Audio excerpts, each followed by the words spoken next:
welcome everyone to episode 161 of the Battlecast podcast. I'm your host Caleb Peng, joined by T. Wastel and Hurricane Kaz, and we've lost another host again, as per tradition. Steve only lasted a few weeks. Steve fell to the dark arts. Yeah, he couldn't handle the bets. No, I'm just kidding. He's traveling this week, so he will not be around, but he'll definitely be joining us next week. And my only hope is that he is GBLing while he's traveling. Because will he be joining us next week, or will it be Speedy's Chief 5 or? Oh, true. Yeah. Steve's long gone. Yeah.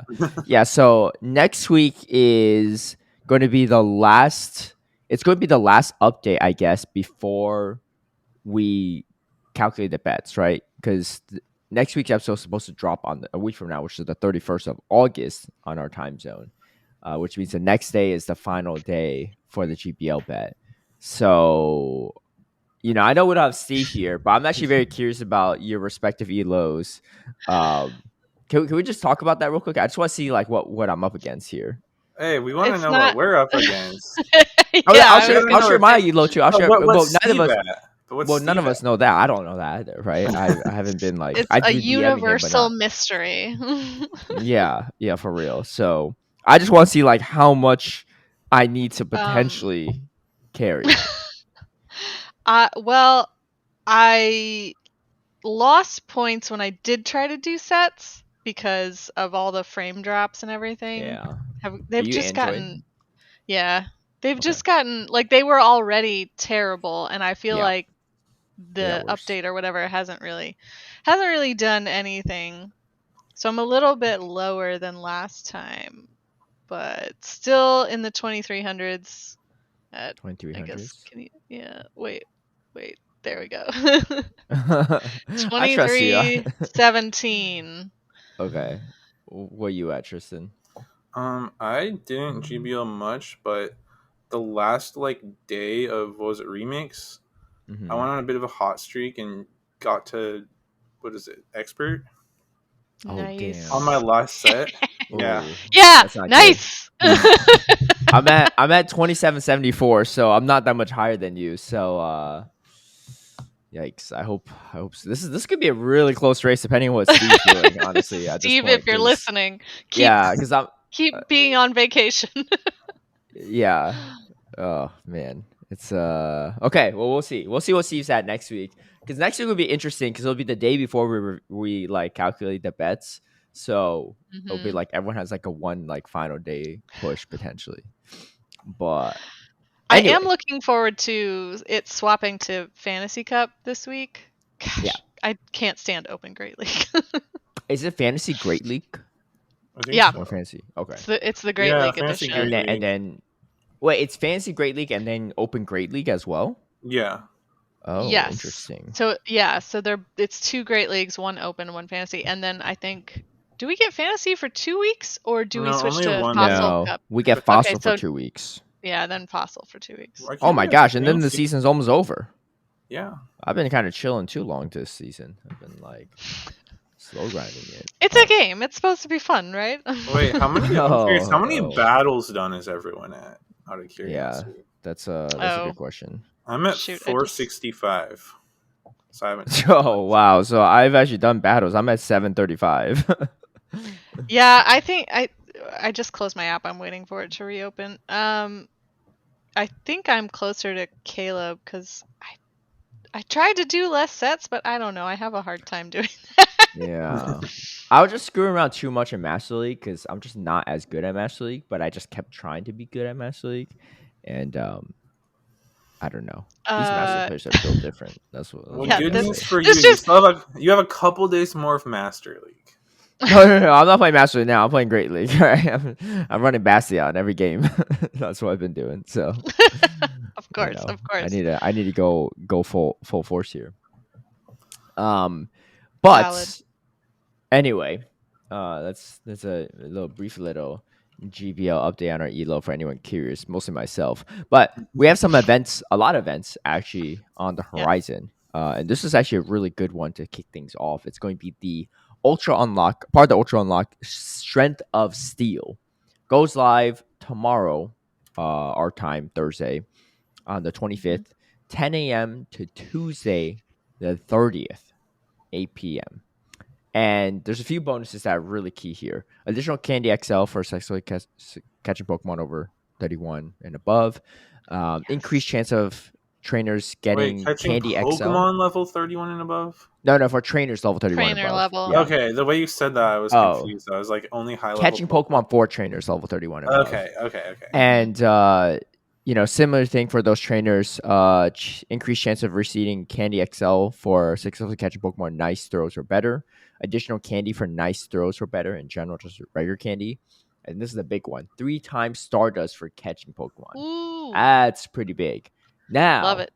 I hear Audino are still nesting.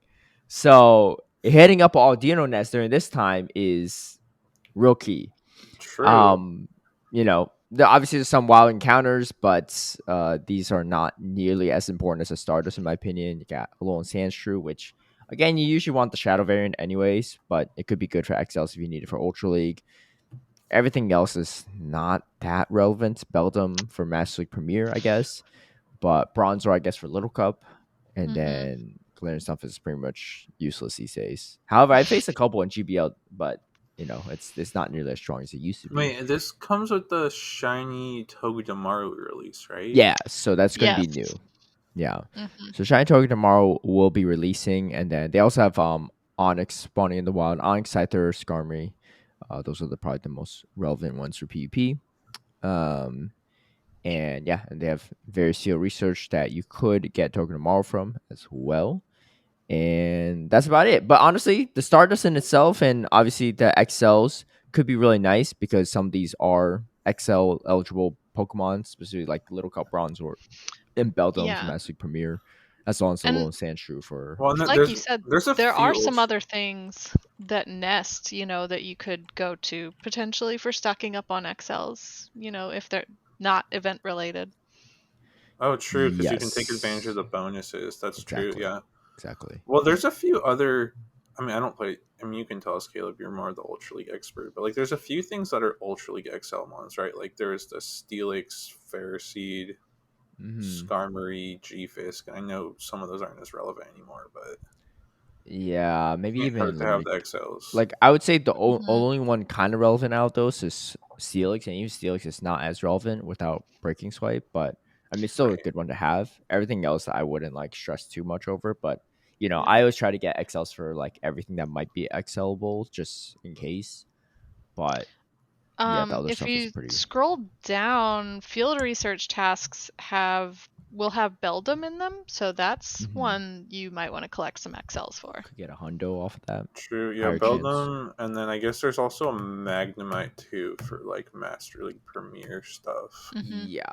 Yeah. So that's an option as well. I looked up Shiny Togedemaru, and the shiny variant does not look that different than the regular. So yeah, it's one of those tan, shinies.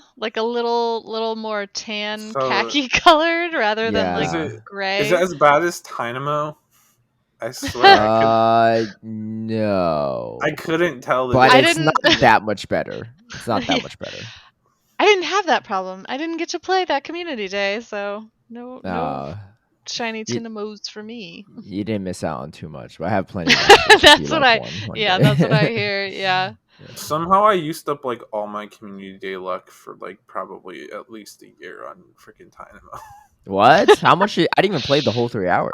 I didn't really play that hard. I was mostly just driving around and running my Go Plus Plus, but I managed to all my shinies were buttoned, but I somehow got I think it was a rank 5 shiny and a rank 14 shiny, and wow. I was I never get this luck on any other community day. Why has it got to be this one? What? Why now? Put into action at NAIC next year. We'll surprise some people with that rank 5 shiny. All right, so we're just gonna ban every other Pokemon, and then I'll use it. For real. Yeah, that's the only way it will be good, right? Yeah. Anyway, not a good one, but if you have one, maybe I just don't know how they could buff Dynamo, but because I looked into it, and there's just it's just stat wise and typing wise, it's just not as good. Whereas Charjabug always had potential because of his stats and his typing. But I will say in the main series games with abilities, some of these electric types have a little more utility and flexibility because of like their abilities disregard. Like I know that like levitate, right? Electrix, yeah, has a levitate, so he's like not affected by ground type attacks, which for an electric type attacker is amazing. Yeah. Bronzong is another one of those where it's like Yeah. you can hit it with ground. I was just like, what? I was like, what's the point of being super effective against steel then? But so that's how you whatever. buff Tinamo and its family is you I mean, totally change the game. I mean, yeah, honestly, that's a good point. Because, yeah, I mean, the thing is, Electros has a pretty good moveset, honestly. I think it's like Volt Switch, Dragon Claw, Liquidation, and Thunderbolt. So, like, it's like a pretty decent set already. Yep. So, like, I don't think it's really going much better than that. I mean, I haven't looked. Maybe if it learns, like, Wild Charge, but, like, even still, It's, yeah. So, there's so many other Volt Switch Wild Charges that are better. But. Exactly. Yeah. Anyway, we got more relevant events coming up as well. We have Mega Lucario, and it's also part of the Ultra Unlock raid event. This will be happening this upcoming weekend on Saturday 27th. So technically overlaps a little bit with the Strength of Steel one, which makes sense because Lucario is also Steel type. But Mega Lucario will make his debut, and you can get shiny from the raids as well. You receive 5 additional raid passes from spinning gyms, which is nice. Increased chance to encounter shiny Lucario, which is also pretty dope. And then you get 1.5 more XP from raid battles. Increased chance to get rare Candy XL from in-person raid battles. The clarification is it's rare Candy XL, not just Candy XL for Lucario. So, well, there's another clarification. So yeah. They said that so if you buy the ticket, and Niantic support just clarified this last night with a tweet. If you buy the ticket, every Lucario you catch during your event hours will award you 1 rare Candy XL. So that's an addition to the increased chance of rare Candy XL from beating raids in person. You also, if you buy the ticket, ticket holders. right? But like that's definitely worth it if you're planning on raiding a good amount, because it's gonna have a decent catch rate, and it's should be pretty easy to beat. So like, if you can do 20, 30 raids, that's 20, 30 rare XL there. And I know some people will probably do like 100 plus raids in the 3 hours if they really go hardcore. Yeah, and another benefit that is also you get 8 additional raid passes for spinning gyms if you get tickets. So, and you get additional increased chance to get rare Candy XL. So there's apparently already an increased chance of getting rare Candy XL without the ticket, and there's additional increased chance. I don't know, all these, I don't like the increased chance like language as much, because in the past I remember when they've said that, we'll be like, people will be rating and be like, I still only got like 3 rare Candy XLs all day from like rating like Shadow Mewtwo or whatever, had rare Candy XL increase or whatever stuff like that. So I'm a little hesitant on that, but sometimes the increased chance doesn't seem like very increased at all. No. Yeah, I mean, increase like 0.01 to 0.02 is not that big of an increase, right? Yeah. So, or like, might be double, but because I was talking to some people, because a lot of people were hesitant when they saw this announcement about the ticket, because they thought it was a typo. Because like the number of times in the past where Niantic has like said like, oh, you get rare Candy XL for this, and it turned out to be either the regular XL candies, or it was only a chance at the rare Candy XL or something. Like, I feel like the player base has been burned a lot, so people were skeptical. And I was thinking back to that, was it that like Halloween event where it was like, there was like one day where if you like, it was like if you catch Pokemon in costumes, you have a chance of getting rare XL candies. And like there's people that like grinded hard all day and got like 3 rare XL candies from like 1,000 catches or something crazy like that. So it's like those chance things are like, you have no idea what the chance is, and it's pretty frustrating that that's not like disclosed at all. Yeah, definitely. So something to keep in mind. But if you want the rare Candy XL for sure, just buy the tickets. One other important factor is that Lucario will be encountering raids will know the fast attack Force Palm, which is a fighting attack, 13 damage, and it was data mined as well recently. I forgot what 10 energy. Yeah, 10 energy. Three, yeah. So So his data mine is a 3-turn move with 10 energy. Obviously, the data mines are not always correct and are subject to change. It's possible Niantic changes these stats before Saturday, but if it stands, a 3-turn move with 13 damage, 10 energy would be a slightly better version of Dragon Tail, which is 13 damage, 9 energy. yeah, and comparing it to like other fighting attacks, so uh, double kick is probably a good comparison because they're both 3-turn moves. So you're doing 5 more damage per force palm, but you're gaining 2 less energy. So more damage, less energy efficient than double kick. If you want to compare it to counter, which is arguably the best, it definitely is the best fighting move in the game for fast attack. It does a little bit more damage per turn. So 4 is damage per turn for counter, whereas 4.33 for force palm. But you're gaining more energy per counter on counter. You get 3.5, whereas you get 3.33 on force palm. So kind of comparable to the other two fighting attacks that are of Right. choice, but it generates less energy than those. It also Yeah, generates way less energy than karate chop, which is another right. fighting move that we But see once for in a while. Lucario in particular, I know I saw PV Poke was saying it looks like a side grade, possibly a slight upgrade, because I believe even with the lower energy gain, the pacing is the same. Yeah. Um, so it'll pace basically the same number. Obviously, it's like 3-turn versus 2-turn, but the total number of turns to its bait move, assuming it's running either like Thunder Punch or Blaze Kick as the bait move, and then also to the 55 energy Shadow Ball, like both counter and Force Palm would pace the same, and then Force Palm would likely have similar or slightly better damage. So maybe a slight upgrade, but not anything crazy. So like Lucario is probably gonna be in about the same spot as it is right now. Um, Yeah, I'll make it simple for people. It's not gonna make Lucario relevant. It might be like relevant in like a fossil cup or something really random, but like Mhm. it's not good. Like Lucario needs a stupid busted move to make it relevant because the thing is it's not that the typing is not there. It's the fact that it doesn't have the stats for it, right? Something yeah, that people always ask me when I like would drop like an Ultra League team with Cobalion is like, oh, I don't have a Cobalion or I don't have a good IV spread one. Like, can I run Lucario instead?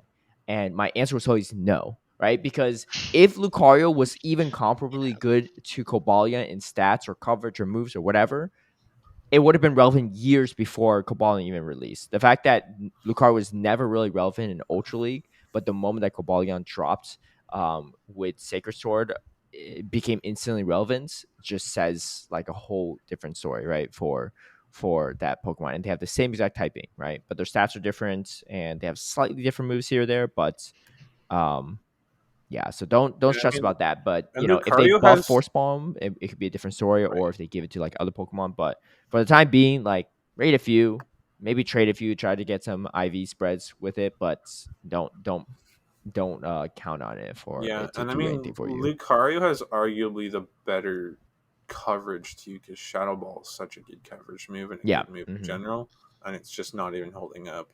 Um, Yeah. Yeah. and on the topic of like giving into other mons, it's actually not known by that many other Pokemon, and most of them aren't very good.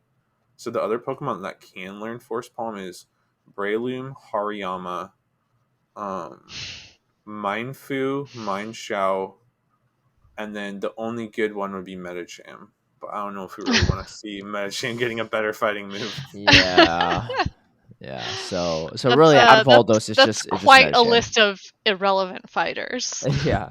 So if we're lucky, or maybe unlucky, depending on how you want to view it, Medicham gets it. But otherwise, don't stress about force palm. Don't be simming and stuff. Like Yeah. it's not going to be relevant. Let's just put it that way. Yeah. Yeah, I Um. mean, I think, like you said, I think they could make it stronger. There's not, but if as long as they don't give it to Medicham, there's nothing like game breaking that's gonna learn it. So like, I would love to see them Yeah. in a future season look at buffing it. Instead of 13-10, they could probably go to like, I don't know, 13-13 or 13-15, something like that. Like, Hmm. just make it really strong because, like, again, none of these Pokemon that can possibly learn it are very good. So you can give them sort of the Greninja Water Shuriken treatment and give them like a busted fast move to make them kind of relevant. Like, think of Greninja as usable, but not even that amazing. So, like, make it more busted. It's not going to break anything. As long as just don't give it to Metacham if you do that. Yeah. These are Tristan's rules. I'm not trying to have Breaking Swipe Steelix 2.0 where you give a stupid Pokemon a busted I move. thought that was have fine, to nerf actually. everything. I actually was really disappointed they nerfed that. I mean, it was fine, but it was just annoying, you know? Like, it was it's not like annoying. it wasn't broken, like, as a move. Exactly. As You in the could game. play around it. Yeah, it was just so annoying. Yeah. But the thing That is, was like, my problem. It made so many fringe picks relevant, right? It made Rayquaza good in Master League. Rayquaza is useless in Master League these days as comparison. Yeah. It's actually so bad. Like I've seen like maybe 2 or 3 since they got rid of it, and I've never even come close to losing those games against him. But Well, that's what I'm saying. You don't give you make strong moves and you just give them to the flimsy But things. Steelix is not nearly as bulky in Great League, right? And I know a lot of people complain about an Ultra League. Dude, I know Ultra League, right? Better than most people by far. It was fine in Ultra League. And the other thing is also, right after when they nerfed it, it was the same season they buffed Poliwrath, right? They gave a Skull. Poliwrath became super meta relevant, especially in Ultra League. Talonflame got buffed, right? That's a counter as well.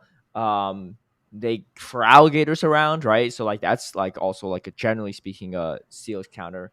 And Steelix is just like not that strong anyway in the current Ultra League meta, which is why I was advocating for, having it not be nerfed. But again, like Steelix is not really that relevant anymore after the nerf, right? So like it just, in my opinion, I think like if you nerf something to complete your relevance, it's a bad nerf, right? Because you're just getting rid of a potential diversity, like more diversity in a meta. I think like if you nerf it but still usable, different story, right? For example, Whiscash, right? I think that nerf is fine. You still see Whiscash around, right? It's not as prominent of a mud boy as it used to be, Right. but that's okay because you got Quagsire as other options too, right?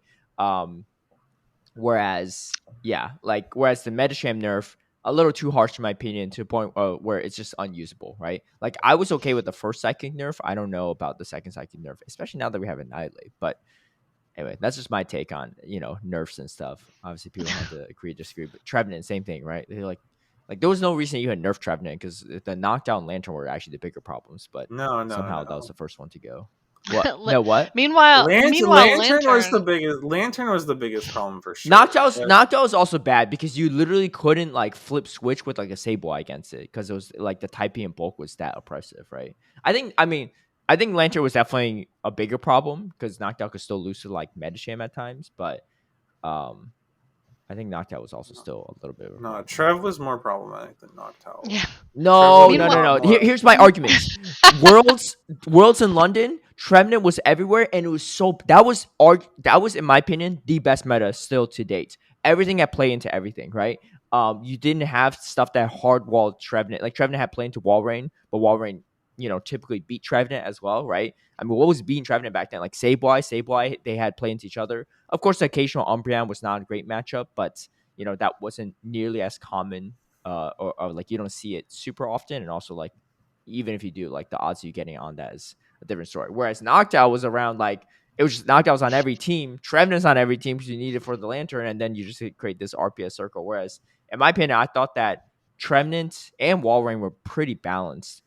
People just didn't like seeing it because they saw the same Pokemon. Like people complain because it's the same meta. I get that, right? Just because you don't like a meta doesn't mean it's a bad meta. It was a really good meta. It's just that people got bored of it, which is understandable. I right? mean, I'll agree with that point. I'm just saying in general that Trevenant's typing and moveset leads to more RPS in general. Because if it's not the Noctowl, it's going to be the Umbreon or the Mandibuzz or the Drapion or the Guzzlord. Like, has a lot more.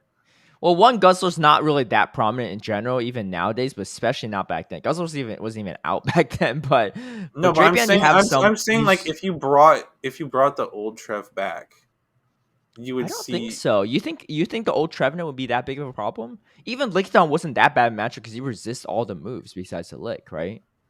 Right, but I'm not talking about the Lickitung matchup. I'm talking about the Mandibuzz and the Drapion and the Guzzlord. I mean, yeah, Mandibuzz for sure. But Mandibuzz, I think like that's not as high meta priority, especially nowadays too, right? And it's a little bit less flexible than a Noctowl, which is why I don't think it's as problematic. But yeah, I mean there was Mana Buzz, right? Ares, the first UIC champion, did run Mana Buzz on his team, and he had Mm-hmm. it locked in Trevenant once in a while. I But miss Noctowl. I you saw one miss in GBL. Yeah, I saw one in GBL the other day, and I was like, "Aw." I it's mean, I just So sad.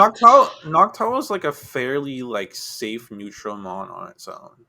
Like that's why I say it's the least problematic of the three, Yeah. because Flying Ghost is like pretty good coverage. Like the Mm-hmm. Shadow Ball was letting it hit into, again, not that the Lantern matchup was great, but like Oh Noctowl yeah, and no, Lantern, it wasn't as Yeah. bad as like Skarmory, right? not, For but sure. Just Noctowl and the anything that Lantern, makes it more flexible. like Noctowl and the I'm Lantern was, for. yeah, Noctowl and the Lantern was the only one of that triangle that you could reasonably flip in some cases. Um, You could like some there was cases where you yeah, could that's fair. sometimes flip Yeah. like you could beat a G-Fisk, like occasionally you could flip a Reggie if you had shield and energy advantage or something. Like I guess my Noctowl disdain for has, Noctowl was more so because of that Trevenant matchup. Because you don't understand, like, well, actually, most of you do understand. You're watching a match in the championship series.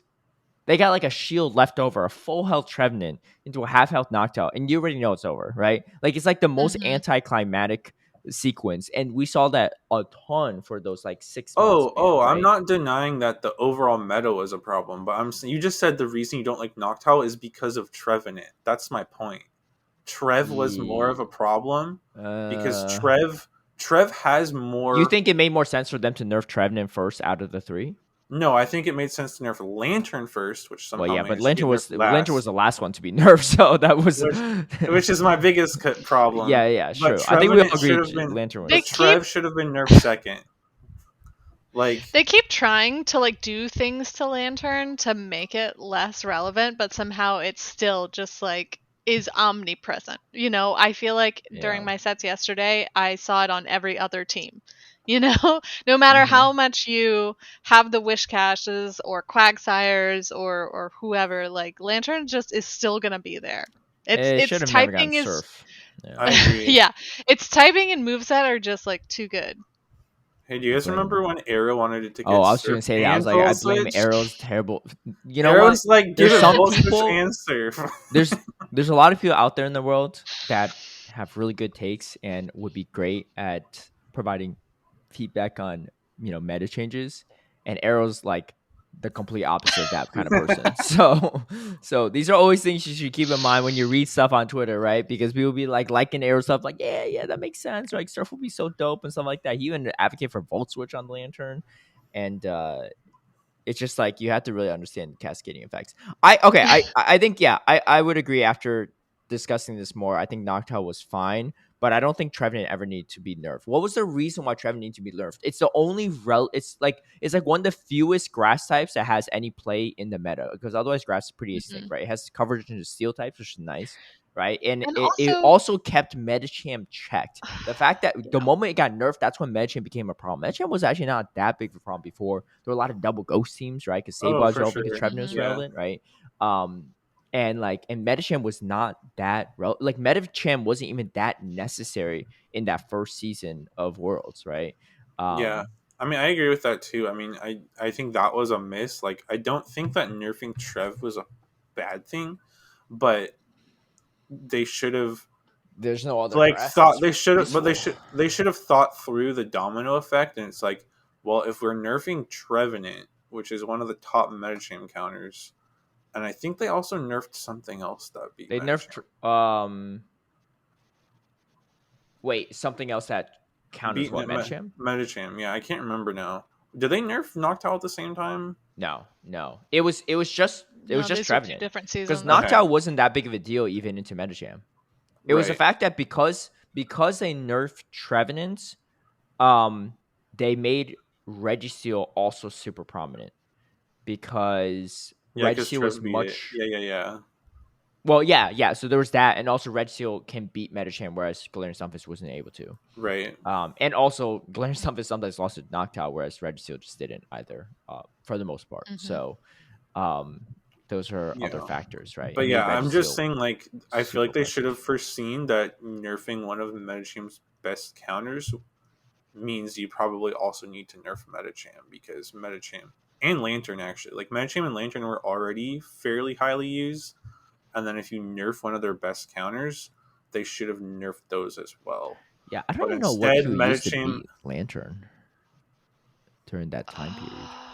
I ran a Venusaur in Fresno, but like it was not that easy to play either. So I think people started running Mud Boys. Yeah. is that what it was? It was. Oh yeah, I yeah, mean, it was Swampert. definitely like I the think it was That's why Swampert. Charizard Swampert. became relevant. Yeah.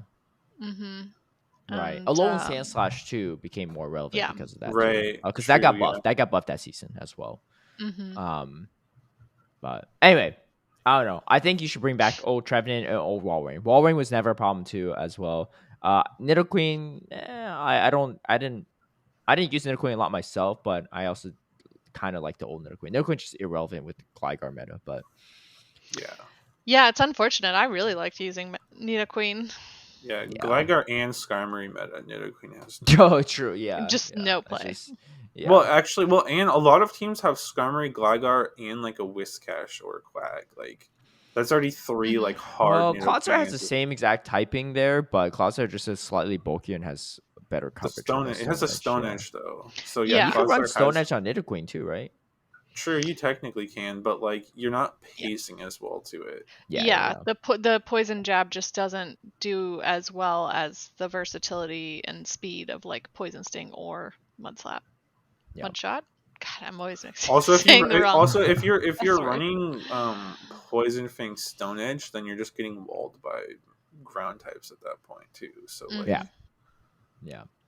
I mean, like Pros obviously and not cons. Gligar, but like Whiscash and stuff, or Clodsire or whatever, Right. you have no play at that point. So like, anyway, my take is bring back old Trevenant and Walrein, especially Walrein because they nerfed Earthquake too. So like it's not even. But again, Walrein was, in my opinion, so like it was fine to play around.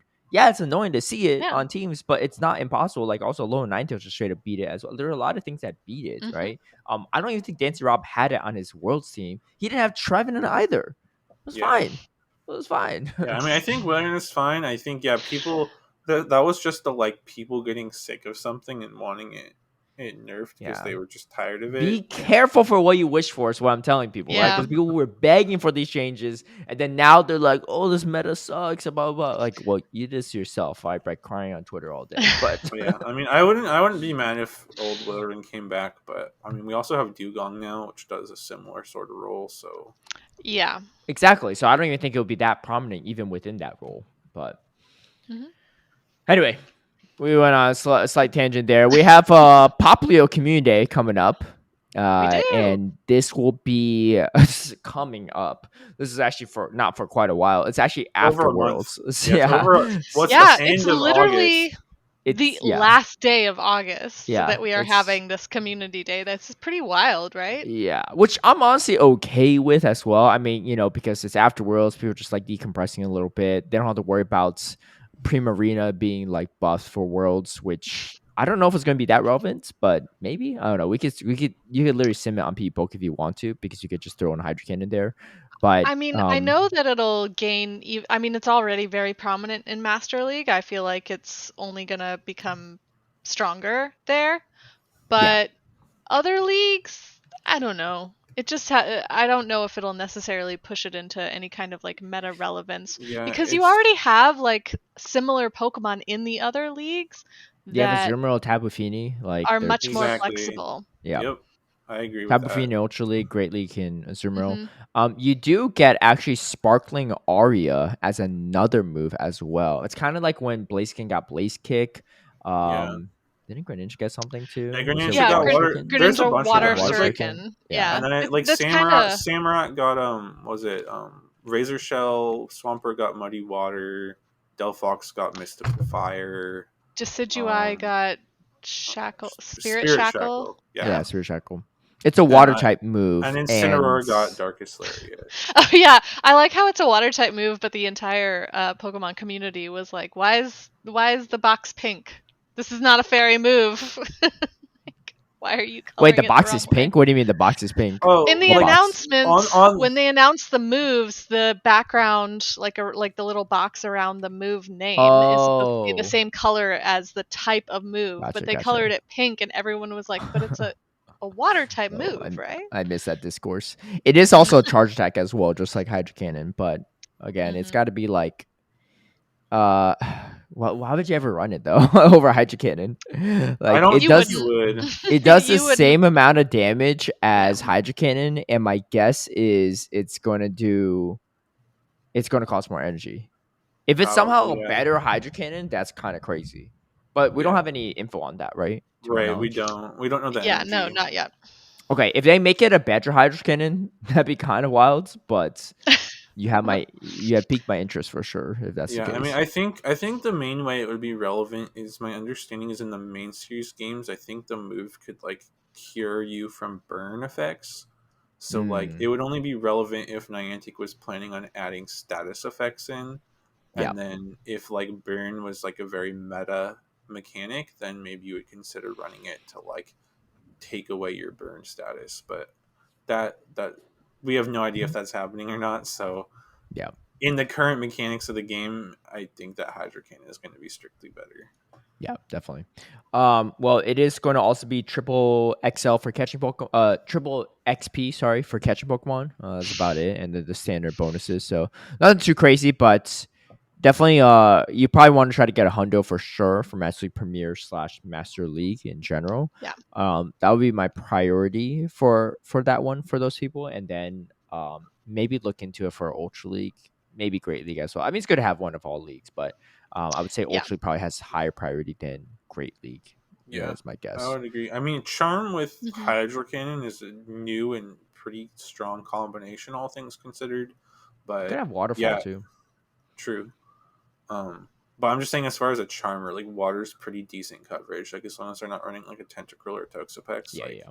you're gonna hit most things. But like, yeah, it's not gonna be the best in Great League or Ultra League, but maybe some limited metas, maybe some Hmm. grassroots formats that could have some play. But other than that, it's mostly a Master League mon. Yeah.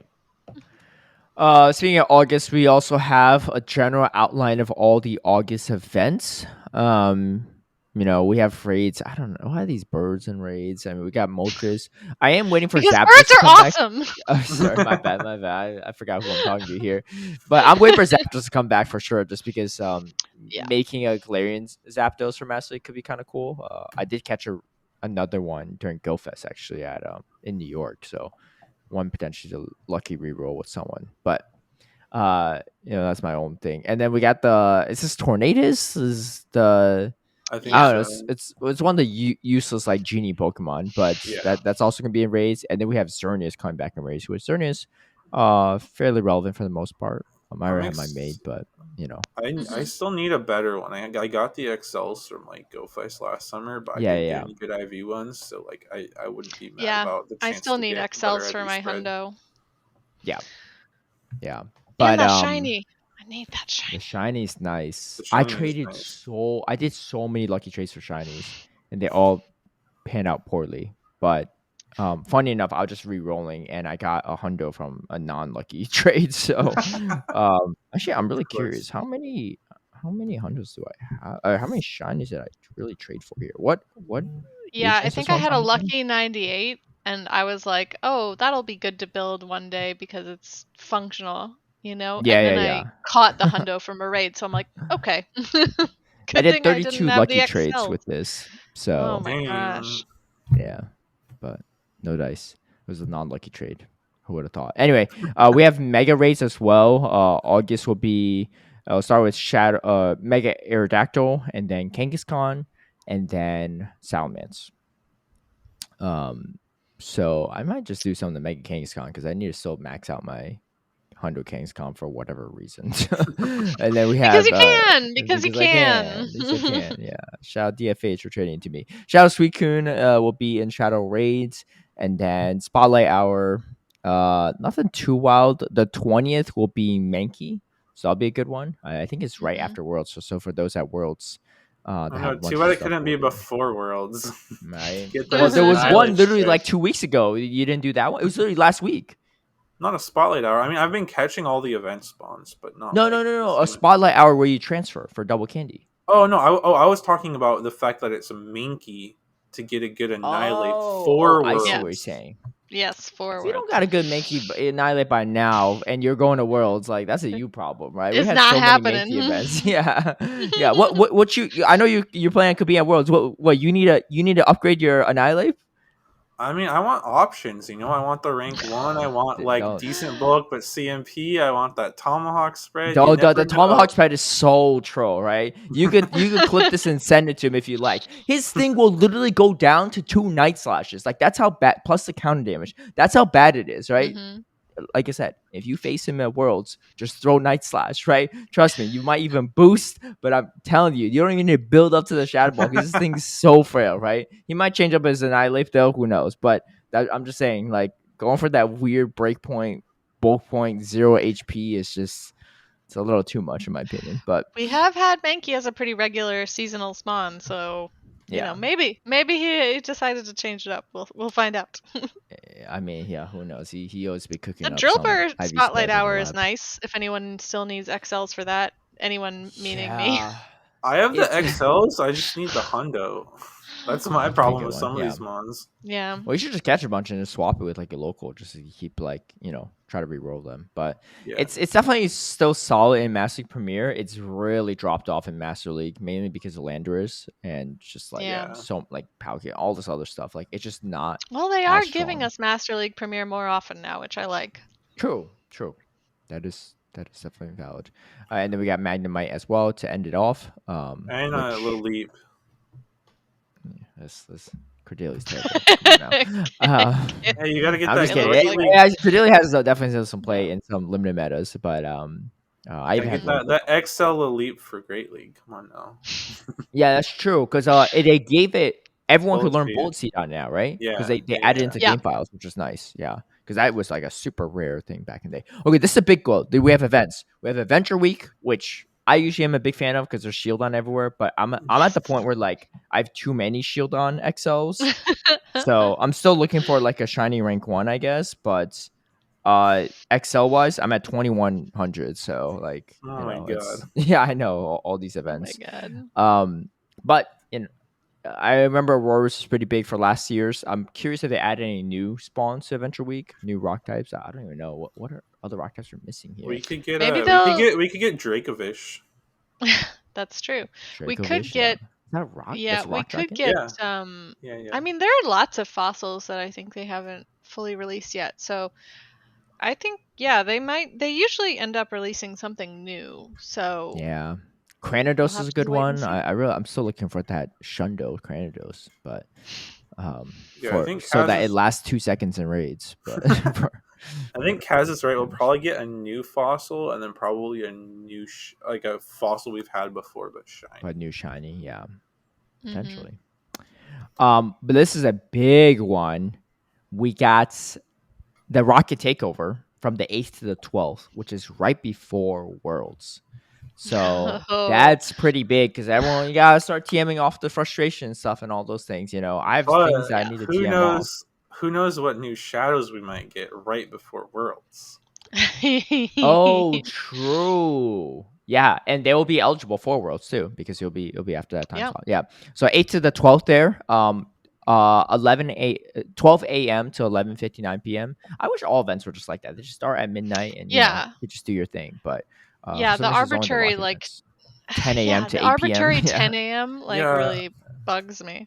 I don't love events that end at like 8 p.m. because like sometimes I'll be like working or just like busy and out and about and like I Yeah. won't Yeah. realize what time it is and then it's The 8 like, p.m. sneaks up on you. I have oh, missed it's out on so many collection challenges because I just like Yeah. forgot to like click on it and then it's 8 p.m. and I'm like, "Oh no." Yeah. or the timed researches or Mm-hmm. Yeah. like even showcases sometimes I like for the 8 p.m. sneaks up and I forget to like swap around my mons to get You didn't like too much showcase. I didn't even thought about that one. Oh I my didn't god, realize yeah. showcases end at 8 p.m. But now the thing about it, that makes sense. I was so close to winning another showcase. I've only won one so far, I and mean you live in I got LA second. so I know it was the it was the It's heaviest difficult, best yeah. buddy. It was like the largest best buddy or something. Yeah. From this past weekend, and I I didn't had even realize that was happening until it was over. I had because I rarely get first place, so I put it in. I was like, what the heck? How am I ahead by like over 1,000 something points? It was because I had a best by Dialga Origin that helped, but then someone beat me with I don't know what. But yeah, Wailord. unfortunate. Yeah, It was yeah, it was probably, dude. Steve with Knowing my Wailord. freaking locals, dude, they be best buying. They go for this size stuff all the time. The fact that I even won one was kind of a miracle.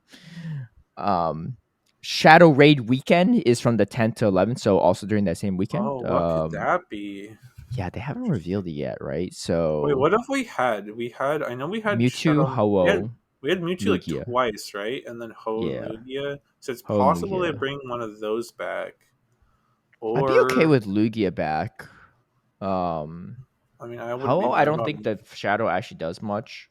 I wouldn't be mad about Arguably, Mewtwo back though. you wouldn't be mad about that. I'd be Yeah. okay with that too. I mean, I don't have Yeah, a I Shadow. mean people love Mewtwo, so I'd be and okay with a it's new still one got too. and it's What still new got a one lot of would you play want to in see? Master League. Well, looking at their trajectory right now, could be a Kyogre or Groudon, maybe. Oh, Oh, true. I could see yeah, that. that's possible. That would be kind of nutty. Yeah, I don't think either would be that relevant for Master League either, all things No, considered. but they'd be good for raids. Hmm. Obviously, the megas are Yeah, yeah, better, yeah, but you can only have one mega. But like, yeah, I yeah. could I think see. that could be. Well, the thing is, you can't even primal the Shadow variant anyway, right? Yeah, yeah. So, No. so I don't think it would be like bust or anything, but I think it'd be a cool one to have. I don't know, but that my thing. What And about then we have a Worlds Shadow event. Rayquaza? Shadow Rayquaza could be cool. Yeah, Shadow Rayquaza could be good as well. Is I think that that might be. that's not out yet. That would be a Yeah, new it's not out release? yet. Yeah, yeah, Yeah. they would all be new releases, I Oh well, we, guess. we do have Shadow Kyogre and Groudon. We've caught those from Yes. research, so I think that's Mhm. Oh, Kaz's I see point. what Cat's saying. Yes, yes, yes, yeah. Yeah, Because all the Shadow we have Yeah. now in the raid stuff, they came out at some point before. So Shadow, Yeah. Kyogre, and Groudon does make more sense potentially than yeah, I Rayquaza, think that's right? a good Because point Rayquaza hasn't actually. come out. Yeah, yeah, you're right. Yeah, it Mhm. has to be something that's already come out as a Shadow variant. Hopefully, it's not like the Regis or anything. I'm hoping that's just like in the rotation for like Yeah, the I don't think it would right be now we the have like the I beast, think but Kyogre and Groudon make the most sense. Just like we haven't had those, like we haven't had access to those in a minute, so mm-hmm. yeah. that to I think me would benefit from Latios a and raid Latias is also weekend. another option. yeah, that's true. I was thinking of that. It could be, Yeah. and like if it's a weekend, it's possible they do one on Saturday and one on Sunday. If it was like Groudon Kyogre or Latias. Uh, maybe. I guess that is a possibility too. Now that I think about it, But yeah, I think but yeah, because the thing is like the monthly ones have been all the like the lesser legendaries, like mhm. the sets of three, right? Yeah, And then Yeah, it like seems like trios. the like special raid weekends have been like the box legendaries, Mewtwo, Lugia, Ho-Oh. So mhm. yeah, it would make sense. Like Groudon, Kyogre are box legendaries. So Yeah, like, that's true. I think that would make the most sense. I would agree with Kaz there. Um, yeah, we do. Speaking of Shadow Race too, we do have Shadow Suicune in all of August, which I think is the debut of Shadow Suicune. Honestly, out of the three legendary beasts, they're legendary beasts, not legendary dogs. Okay, let's get it straight, because two of them are even cats. So people that love dogs, like I get you, but you got your info wrong here. But anyway, Shadow Suicune is coming out, which Shadow Suicune probably has more relevance in PP than the other two, especially in Ultra League. So, but I don't think it'd be Yeah. that relevant. But again, it's Wait, we more already worth had it waiting, in I raids guess. though. This Yeah, Which is the Shadow first Suicune one. race? I Oh, we was gonna did. say we've had Oh, maybe, Suicune. maybe we did. I don't know. I'm just forgetting at this point. So yeah, we probably okay. So I don't even ignore like me. shadows. Yeah, yeah, I knew yeah. that. Even well, that's how irrelevant I guess it is, because no one's been really using it in Ultra League. So, we have the Worlds event from the 16th to the 20th. I So wonder we'll what see what that that'll is. be. But Those have been pretty good events in the past year, so I'm yeah, looking forward to see what they have for they that. usually have pretty cool spawns. They usually have Yeah. the costume Pichu for Worlds as well. So, Yeah, like in Yeah. we'll see if they do raids. that again. Yeah, yeah. I But love the costume Pikachu for Worlds this year with the little scuba gear. I know. Yeah. If we get that in the game, it's gonna be so cute. And the shiny variant of that's pretty cool. I'm a little sad we didn't get the ramen Pikachu in game last year though. Like we got it with the little jersey, which was fun, but like Pikachu with the ramen bowl would have been so dope. Yeah, it wasn't as because the first year in London they had actually like the outfit, which was nice, but the jerseys are easier, so I wouldn't be surprised if we do get just like a jersey. Yeah. A different one. Yeah. We got the Beefeater Pikachu though for the London Worlds. Yeah. That's like a whole outfit. Yeah. Yeah, I think it's the difference of like the ramen Pikachu is like it's just holding something versus like the London one was an actual costume. So I wonder if it's hard for them to program because like if they're holding something, how does it attack? True. Yeah. Because if you're attacking, like it's holding the bowl the whole time it's doing its animations. Now, wearing an outfit now is a lot easier, right? Yeah. Now I want to try out the Detective Pikachu because it's got a magnifying glass. You know, True. Like how does that look like when it attacks? That's the only one I can think of where it's actually holding something. Right. Yeah. Did you I think the thing is also it's holding it with one hand, whereas the ramen Pikachu is holding it with 2 hands, right? Yeah. True. Which is also a little bit harder because then like you don't want that ramen to spill while you're running at them, right? Like that's like a whole other animation problem. Ramen Pikachu use skull. I can see. Yeah, I can see. Yeah, right. I can see the. Yes. I can see the. I can see the dilemma here from the animators. Maybe someone their higher ups like, hey, you gonna draw us a ramen Pikachu and be like, boss, I'm sorry, man. I don't know where to put these chopsticks during the fight, right? I don't know what. Yeah. But scuba gear, like just the goggles, like that's I think easy. That's really doable. I hope they do that. Did you guys see the Worlds merch? Oh yeah, I saw some of it. They have like a little Riolu that is also wearing scuba gear, right? Yeah. And then there's like an Azumarill with like a little like flower bow or something like that. Yeah. It would be. I don't know if we'll see those in game, but that would be fun to get the Riolu and the Azumarill with costumes in game too. Yeah, I have a local. They always release a Pikachu.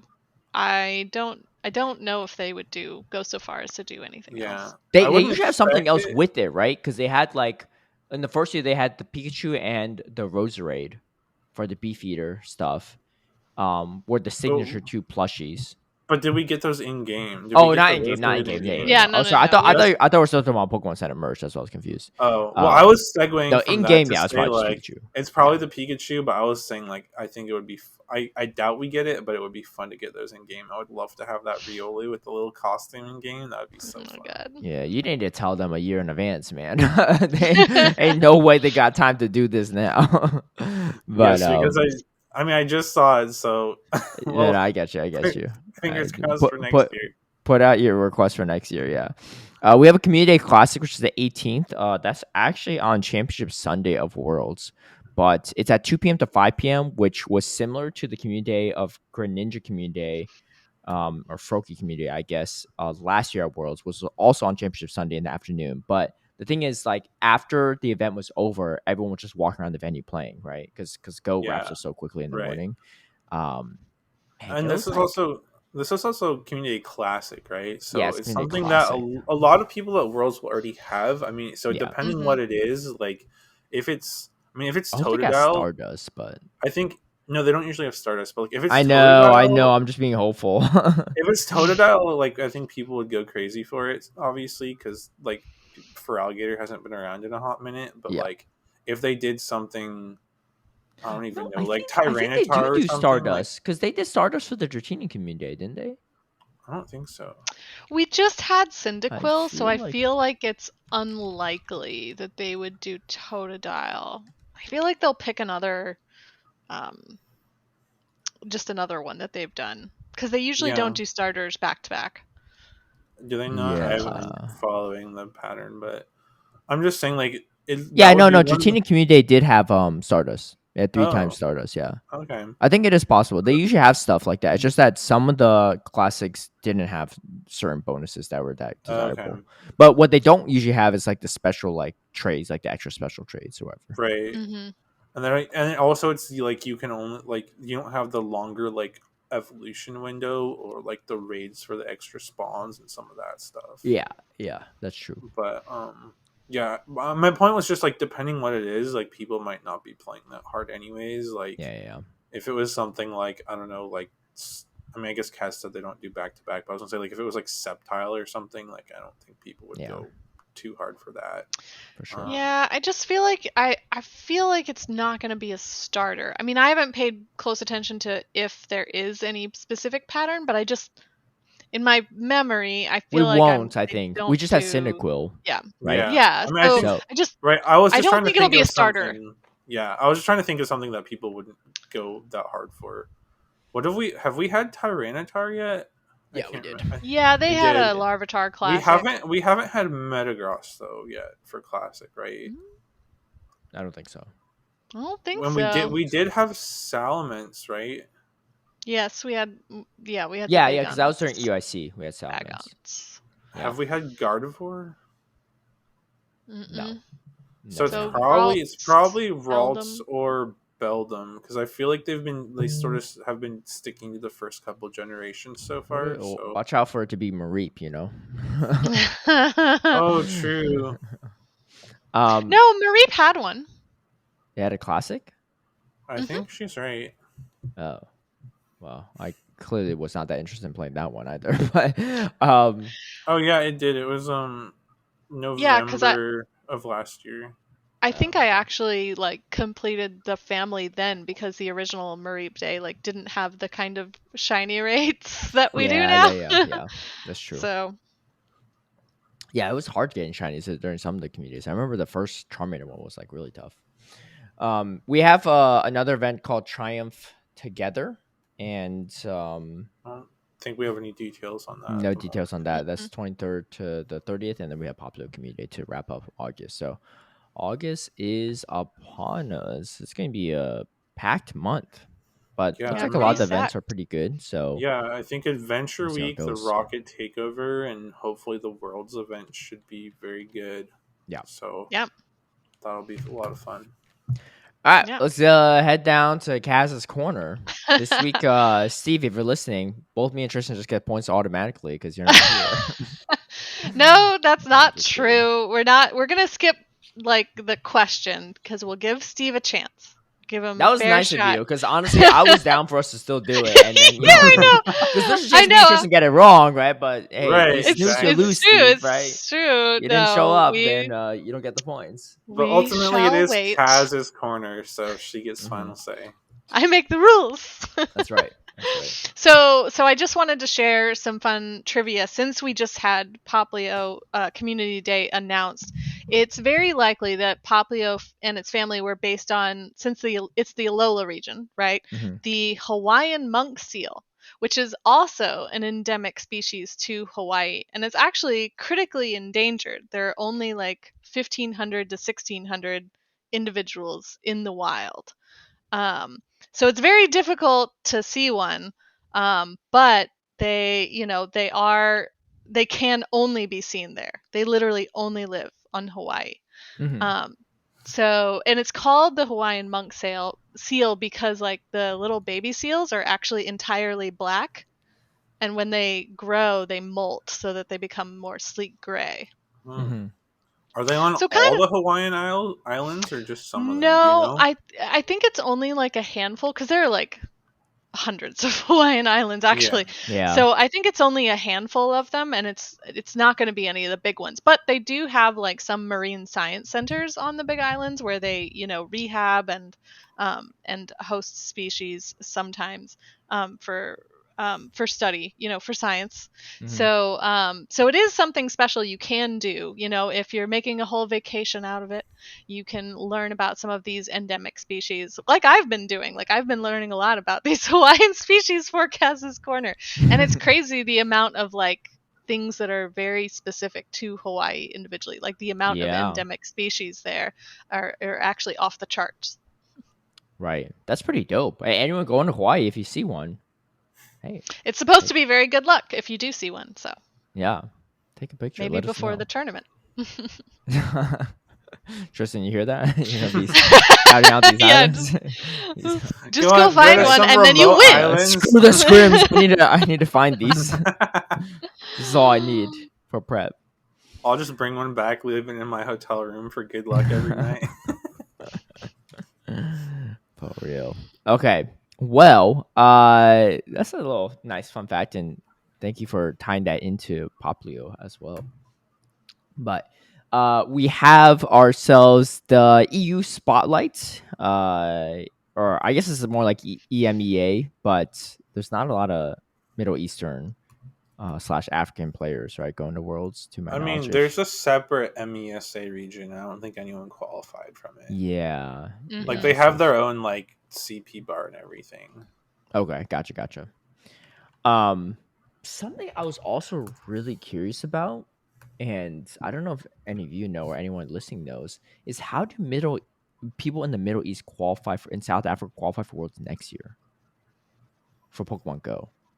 Because they I don't have think like they they don't have have like a CP threshold anymore. They just they have like have to they qualify the same way that a TPC player would qualify in Play Pokemon. They they would have to have get to top win a four. regional or top 4 in IC. That's so hard though, because they don't have any other option, right? Yeah. They don't have like their own like a TBC region. Like, okay, if you don't make it there, at least you'll have your own like qualifier, right, within your region.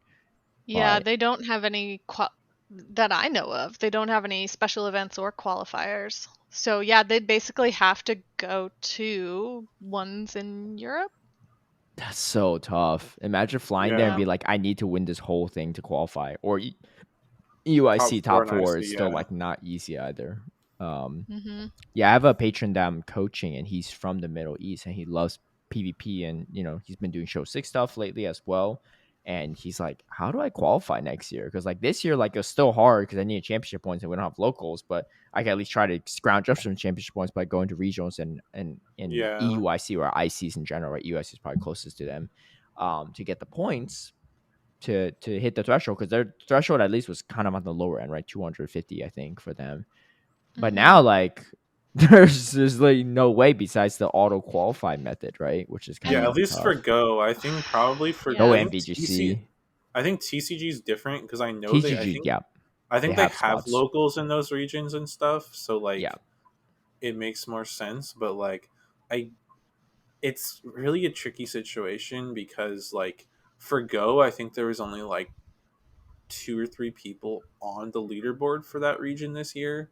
So like it doesn't necessarily make yeah. like it's It's weird to also like tricky say though because like, how do they even get on the leaderboard unless they go to EUIC, right? they all got Or, on the or Mhm. leaderboard from EUIC. exactly, that's what I'm saying, right? So like, so that's the only way, right? Whereas like I don't know what the population is of people in the Middle East and South Africa playing PvP, but there's a chance that there's a decent amount that they just can't even get on leaderboard because they have to internationally travel to even Right.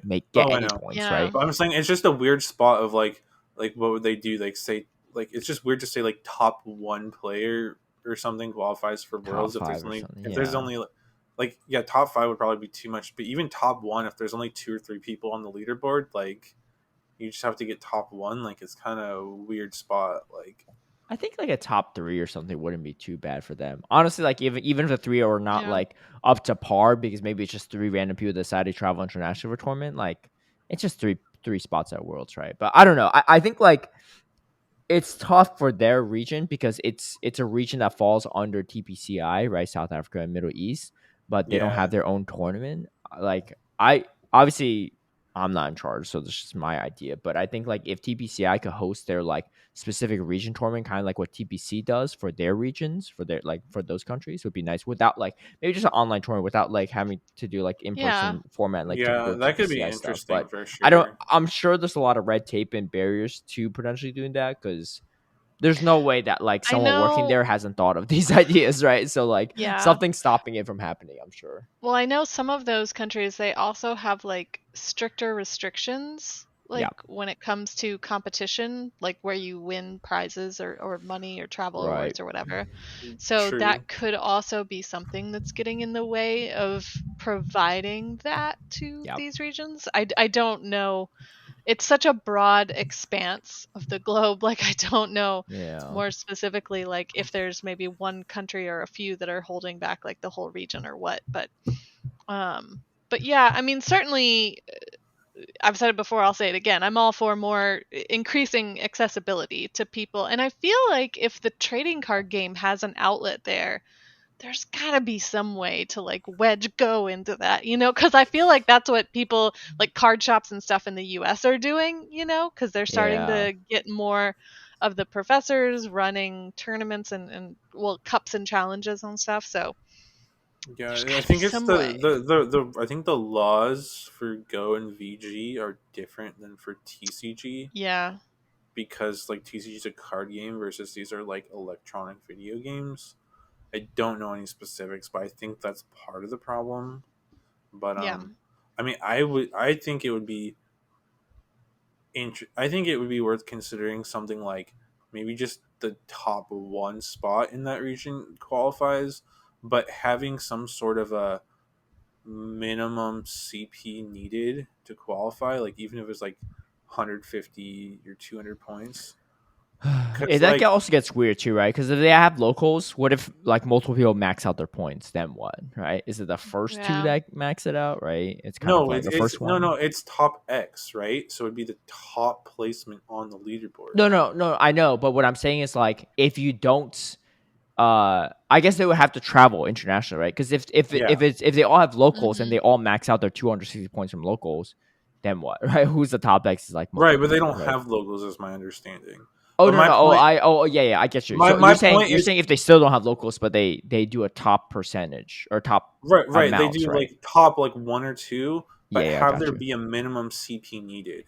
Otherwise, like if no one else from that region did anything, someone could like show up to like a challenge and like get like 10 Yeah. points and qualify for worlds. Like that seems Honestly, kind of I'd be weird. okay with that. I wouldn't even worry about complicating it being like you need a minimum amount because at the end of the day, if it's like one spot, I would say at least two, right? Because all the other countries that have their own like qualifier just have two spots. So let's just say two for simplicity's sake. I'd be okay if just two random people just show up to Worlds if they really want to, right? Because they're the only ones willing to travel. But like my guess is like knowing that I know a decent amount of people from the Middle East at PP that are like pretty good, especially in grassroots. Like I don't think it'll be like just some random person that has 10 points that shows up to Worlds. But if it is, it is. It's like not really the end of the world for me personally, like, from my Oh, perspective at so least. But actually, Middle East and South Africa had one person on the leaderboard this year, who was it? Mr. McAlvin. Oh, okay, yeah. He made top cut Hmm. too. But he didn't qualify for Worlds, right? With the amount of points he got. No, because he only got 160 points. Yeah, it's so Hmm. tough. Like, and then what do you do? Like, convince him to go to like a regional afterward and try to get 90 points? Like, that's just so expensive to do international travel like Yeah. that, right? Yeah. Yeah, I don't know. Yeah, There's not a great answer for that region, unfortunately. Like, yeah. I, I I don't feel for know. them. Like, yeah, it's hard to make a system that works for everywhere, and I feel bad for people in that region and some of the, even places like Australia, New Zealand is harder and have less opportunities than elsewhere. But Yeah. again, there's not. It's hard to make something that works perfectly for every region, Mm-hmm. and like I don't know what the answer is for a region where they don't have regionals or special events or locals. Like, what do you do? Yeah. Yeah. All Yeah. right. Well, That's anyway, that's we're a tangenting a quandary. little too far off on Yeah. this one, but we have a spotlight to cover. So we got the EU spotlight. We have top pick and dark horse picks, just following our previous formats of APAC and Oceania. We don't have Steve today, so we'll have a little bit less top picks than usual. Maybe we should have asked what his were ahead of time. That's probably would have been the better idea. Let's kick things off with Tristan this time. Who's your top pick and why? My top pick is going to be Palasha, Okay. who has been on an incredible run of form. Um, like her season this year has just been pretty crazy. Like she started it off with 25th at Barcelona, which was her lowest finish of the year. And then she got Hmm. 5th in Gdansk, 3rd in Stuttgart, 13th at Dortmund, 4th at UIC, 1st at Stockholm, and 3rd at Bologna. Like she's been probably one of the like highest performing and most consistent players in Europe, but also in the world this season. Throw Hmm. on This top of that, season, her entire career. I mean, She's yeah, her career too. I was gonna say on yeah, top of that, throw in she got first in Torino last year as well as 13th at Worlds. Like yeah. she's got had an incredible performance across play Pokemon, and also has seen a lot of success in grassroots formats like Sylph and Gym Breakers, as well as some good GBL success as well. I think she's just an incredible player, um, and she's just really hit a good run of form. And I think that she's someone that no one at Worlds really wants to face. Fair point. Fair point. Okay. What about you, Cass? Who you got? Well, similarly, I think after Torino last year, a lot of people think of Andress 96 after they think of Palasha as one of the top players. She hasn't had I don't think as consistent a performance as Paula did this season, but still a lot of really good performances. I mean, 25th at Worlds last year. It's nothing to snuff at either. Top cut day 2. Yeah, but top cut at Barcelona this year, top cut at Liverpool this year. So she's also had some really high placements there. And even though the other ones might not have been as high, I mean, just the people that she's competing against and still managing to get into top 50, top 30, that sort of thing, has been really, really encouraging to see. So yeah, she performed really well last year, and this year I think she can make another really good run of it. Okay. All I'm saying, Kaz, is you hard countered yourself this time. It's true. My top pick is Emmy Weedle. We got the senior world champion the first year. Obviously, he won a regional last year in Stuttgart.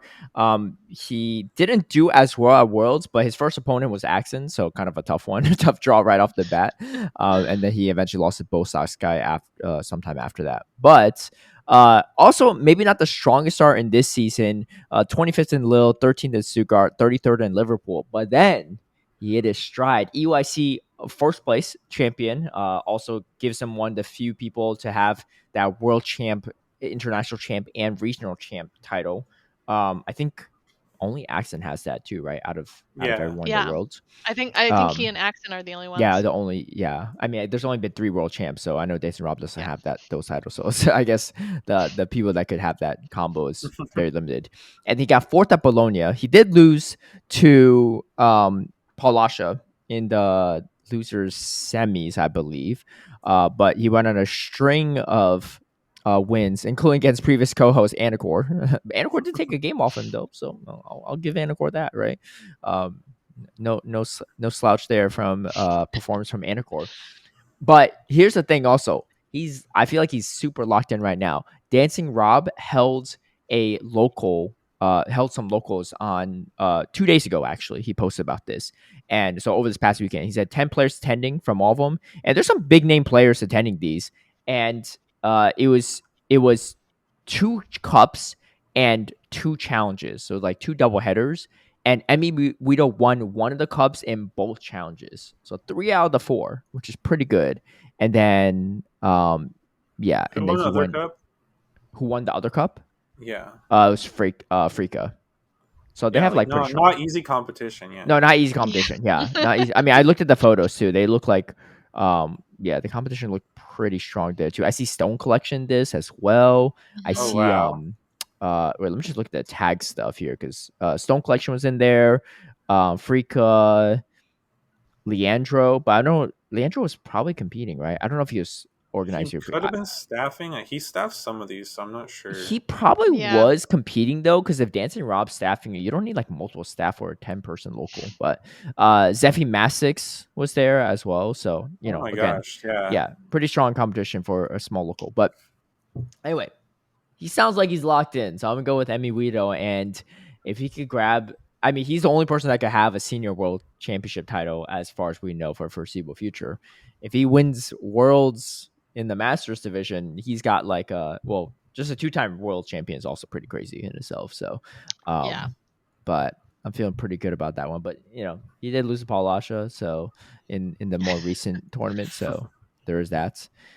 So a little nod to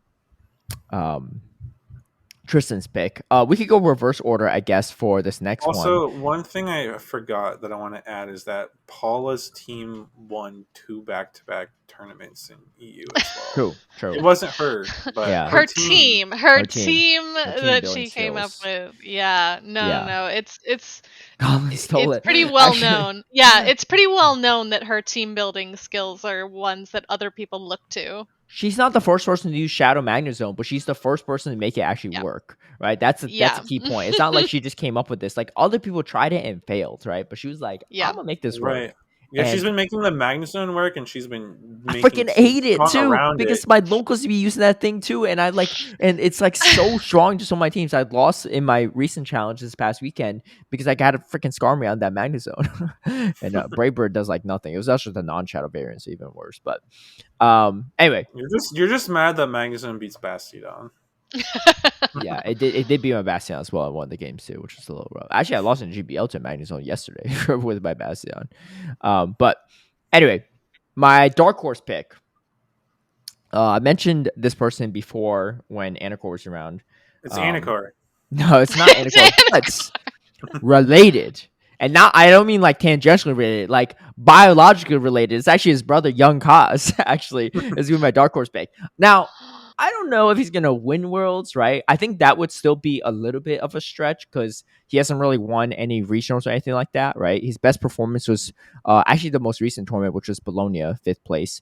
And then his first tournament ever was actually the London LCQ, which also got 5th place, so tied with his best performances. But this guy can kind of play, you know? Like, he doesn't, I don't think he scrims much, at least based on what Anchor says. He doesn't really scrim much. He just goes in, does his thing. And, dude, he's like the prodigy right here of Bastion users. He runs Bastion at every freaking tournament. The last tournament he didn't run Bastion in was in The real Gdansk in reason. November of last year. He ran Bastion in Liverpool, 33rd. EUIC, he got 25th, which was still top cut. 65th in Stockholm, maybe not didn't pan out as well. Ran the same actually back-to-back team. He stole my team the night before and just Yeah, ran it. you No better be scrims. DMing him some Bastion teams for I Worlds. should. I Yeah, honestly should. This I is what I'm honestly should. thinking of Yeah. running. Here you go. Yeah. I should be DMing all the people I picked up now that I think about it. My top pick and my dark horse picks for the other region too. So it's really help that out. I don't think your other picks are gonna want to run Bastiodon though. No, probably not. Yeah, you're that's a good point. I know It's for true. a fact there's ain't no way. You gotta build on a solid foundation. Ain't no way Young Kaz doesn't bring Bastion. And the only person he lost to Paul Tomahawk, who also ran Bastion. It was a 1-2, and he lost 1-2 to Paul Lasha right after. But you know, those are pretty good people to lose to. They got respectively second and third place.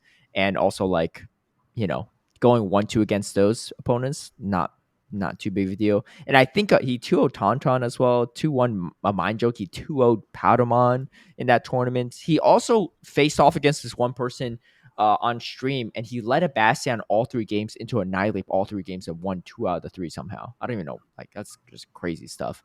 Anyway, the man is probably more comfortable Bastion than I am at this point. So I'm having this as my dark horse pick. Like, I think a top cut from him is definitely possible, especially all these people that aren't respecting Bastion at Worlds. Look, you know, you got a lot of people to watch out for, but Young Cause is one of them too. And sorry, Anacor, you're not my dark horse pick, but you know, at least I kept it in the family for you. But yeah.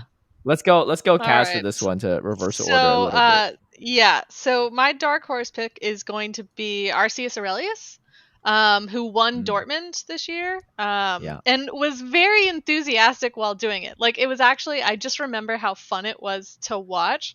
He also tends to at least have, you know, one pick that's maybe a little bit spicier, which I think is something that we all enjoy seeing. Like you were just talking about with the Bastiodon, like he's got to bring it, right? So it's always interesting to see someone who can like succeed with that. So yeah, he won Dortmund this year, and I mean he he lost to Colin Six first, and then beat him twice to win, like at the end of that tournament, and reset the bracket. So yeah, I mean that was just, I remember how entertaining that was to watch and how enthusiastic he was on the stage, and that's like kind of the main reason that he came to my mind when I was thinking of my dark horse pick. And he has pretty strong performances over the rest of the 2024 season as well. We see him top cut in Gdansk and get some pretty high placements across the region later in the season as well. So I think that having someone like that at Worlds is going to be just make it more fun to watch, and that's kind of the other thing is we want to see good strong competition. We want to see what the meta is like and what people bring, but I also think like there is an entertainment value in watching people that give memorable performances, like not just with their Pokemon, but just like their enthusiasm for the game. I think also has value, and so that's what made me think of Arceus Aurelius for my top pick, my dark horse pick. Sorry. Yeah. He's definitely entertaining to watch too. His reactions are. There's some people that have like no reaction when they're battling on stream, and there's some people that are the complete opposite end, and that's gonna be Arceus Aurelius for sure. Yeah. Yeah. How about you, Tristen? All right. This was actually a tough one. I felt like picking a dark horse was even harder than picking a top pick because I feel like there's a lot of good dark horse picks in Europe. Yeah. But I ultimately settled on a friend of mine who I think I wanted to spotlight because I think he's a little lesser known than some of the other dark horses I was considering, which is Nessa Bathan. Okay. He was the runner-up at UIC last season in 2023, and has had some other solid. I think he's either top cut or gotten close in several tournaments he's been at. He was 7th in Liverpool last year, and then 17th at Worlds, and then this season got 17th in Lille, 17th in Gdansk, and 9th in Dortmund are probably some of his top performances. And he's a really strong battler and really good at kind of analyzing the meta, and very good team builder as well. So I think as long as he doesn't try to overcook, I think he'll do well.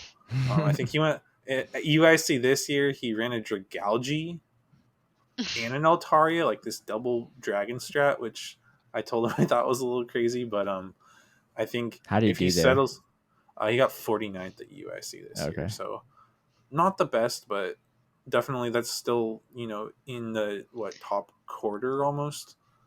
Yeah, I mean, given the competition across the region, like even that is still pretty strong. But yeah, I think if he can settle on a solid team, maybe find. I think Dragalge might have been a little much, but I think if he can find like a clever core breaker, I think he's got the skills to pull it off. Again, number 2 at UIC is nothing to joke about, and he's had some other strong performances too. So definitely not as much of a household name as some of the other European players. So I think he could kind of slip under the radar and make a good run at Worlds. Again, he got 17th at Worlds last year, so really solid finish there as well. Okay. I like it. Maybe we should loop back around with Steve next week and see what his picks are. Or maybe we'll just ask him maybe we'll ask him in our Discord chat, and then we'll have it. Well, we also know that he's not afraid to put YouTube comments. So Steve, just put in the comments who your picks are. Hey, we got to know his picks sooner than that for our polls, though. Yeah, Steve, I'm letting you know. Feel free to drop a comment, but only after you finish your GBL sets of the day. Just gotta make sure you no dessert before or not finished. Whichever. hey, finish your GBL sets all with Wilmer. Dude, I'm about to GBL right after this, man. I'm nervous after hearing your elo, respective elo. But okay, well that's going to be our EU spotlight. Before we move on, I just wanted to mention that on our X/Twitter account, we are doing some polls of which of our top picks and dark horses you guys think are going to do the best. So our Oceania polls have ended and our APAC polls are still ongoing. Okay, what's the Oceania results? I'm curious. Let me take a look. I'm guessing it's probably Yukovovich, but that's the top yeah, pick. I think when I was looking at it earlier today, and I think for the top pick poll, I think it was Yakovovich, and for the dark horse, it was Yusei. Yeah, so for Oceania, Jakobrovich was picked by 48.3% of people. And then we had Rick Flaring at 24.1%, and then Avrip and Rocket Claire were tied at 13.8%. So Jakobrovich taking a pretty high percentage here, not too surprising. And then for the dark horse picks, Yusei kind of dominated that, almost 60% of the votes there. Mikey Mertz came in second with 23%, and then Gone 1001 at 11.8, and Z-Tarb at 5.9. So I didn't do seems so like hot in that one, but the APAC one is looking good for me right now. How much time? It's 5 days left for that one. But we have Crescent Angels leading the pack on top picks and Booty leading the pack on the dark horse picks. So it looks like you're dominating the APAC so far. It looks like my picks are in second in both spots. Beelzeboy and Shinlena. Tristan mentioned that just because he's in second. He wouldn't have said anything if he was like fourth in both. Well, don't think I didn't notice. He'd be like, Cash would be like, yeah, well, my picks are second in both, so I'll take it. Cool. So be sure to get your votes in too, right? I mean, let us know. Let us know what you think. Let us know. The Bastion lovers, you gotta rally around young cause.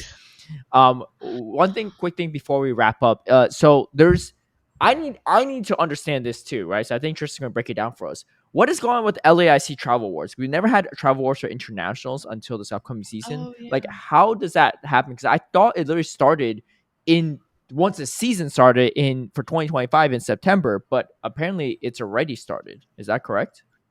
It's already so I don't know for sure. I'm just going based on what I've seen online, but I believe that the window for LAIC Travel Awards is already over. What the freak? Okay. So my understanding, because the thing is, again, they need to get the travel awards to people in advance of the IC so people can have that money to try to go, right? So my understanding is that the window, and this is just based on like I've seen people like screenshot, like, because there's a way you can, I don't know how to find it, I want to try to find it later, but you can like go under your profile and look at like your points for a certain window or whatever, and it looks like the window for each travel award, so the LAIC travel award, basically the window for that started like a couple days after EUIC ended and went till a couple days after NAIC ended. So basically the window ends right after the previous IC. So the LAIC travel awards are basically set as far as I understand. And right now, basically right after NAIC, so starting through now, the end of LAIC is the window for the EUIC travel award. And then it'll be the same thing. So the NAIC travel award will be right after LAIC through the end of EUIC. So every window includes one IC and ends that right makes sense. after.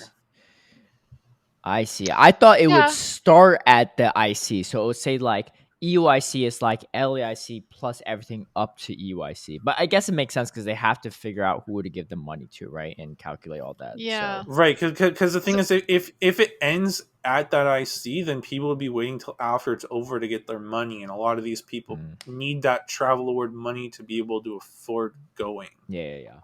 Right. So it makes more sense this way, because you can get that money to pay for your travel and hotels and whatever else. For those that know TCG and VGC more, let us know in the comments if that's how it's always been for those games as well or not. Because I'm very curious, because we've never had travel awards for ICs for Go until now. Because I saw people from the other games posting a couple weeks ago a similar screenshot. Super weird for like some regions, like Oceania, for example.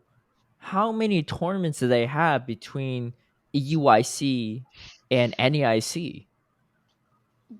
Probably One. one. Yeah, like isn't that kind of weird? Like But I they don't have know. locals too. They have locals They have too. locals, yeah. So hopefully they But max out their but local points. But they had to max out those local points during that time frame. Who would think to do that, right? If they did already they set. Right, have right. but did they have locals to go to this year though? Because I thought Yeah. that was They like Yeah. starting for the 2024 no, or they did. 2025 Yeah, season. Oceania had Okay. some. Yeah, They in they this got Okay. them yeah, late, but yeah, that's how all the Kiwis Oh yeah. qualified. Okay.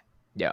Yeah. Okay. Yeah, I Yeah. guess Because like for I think for the Oceania region, I think almost all or maybe all their locals did happen during this time frame for LIC qualification, so that's probably not big of a deal. But I think the tough yeah. part is like if you're like let's say Jakobovich, for example, right, and you don't max out your local points because you're already good because you already won 2 regionals, so you think you probably have it locked.